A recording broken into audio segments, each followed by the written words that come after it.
Chapter 10. Gender and Age. Gender stratification refers to men and women's unequal access to power, prestige, and property. Sex and gender reflect different bases. Sex is a biological characteristic distinguishing males and females, including primary organs and secondary sex.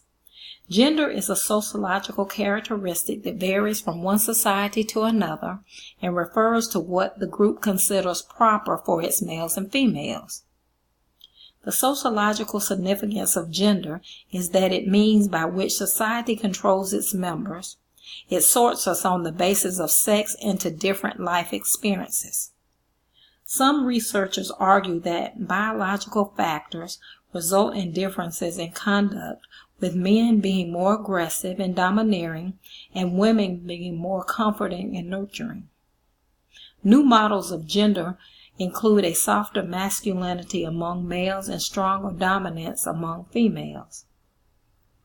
Around the world, gender is the primary division between people. Because society sets up barriers to deny women equal access, they are referred to as the minority even though they outnumber men. A second theory focuses on the disadvantage women faced in hand-to-hand combat, which often led to imprisonment for women for sex and labor. George Murdoch, who surveyed 324 pre-modern societies, found activities to be sex-typed in all of them. Activities considered female in one society may be male in another. There is nothing about anatomy that requires this. Globally, gender discrimination occurs in the areas of education, politics, paid employment, and violence against women. A society's culture and institutions both justify and maintain its customary forms of gender inequality. Until the 20th century, U.S. women did not have the right to vote, hold property, make legal contracts, or even serve on a jury. Currently, there is a growing evidence of sexual discrimination in health care. There is evidence of educational gains made by women. More females than males are enrolled in U.S. colleges and universities. Females earn 56% of all bachelor's degrees.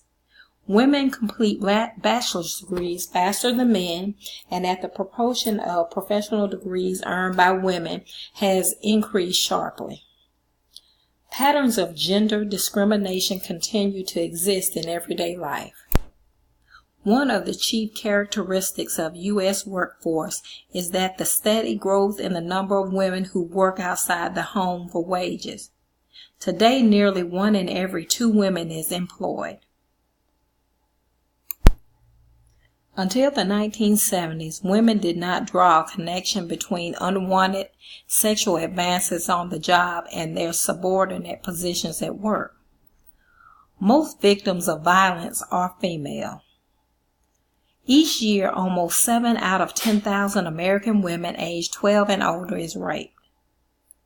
Most victims are between the ages of 12 and 24 years old, and they know their attacker. Although women are less likely to kill than men, when they do, judges are more likely to be lenient on them. Despite the gains in U.S. women have made in recent elections, they continue to be underrepresented in the political office, especially in higher office. Trends in the 1990s indicate that women will participate in political life in far greater numbers than they will in the past. Every society must deal with the problem of people growing old.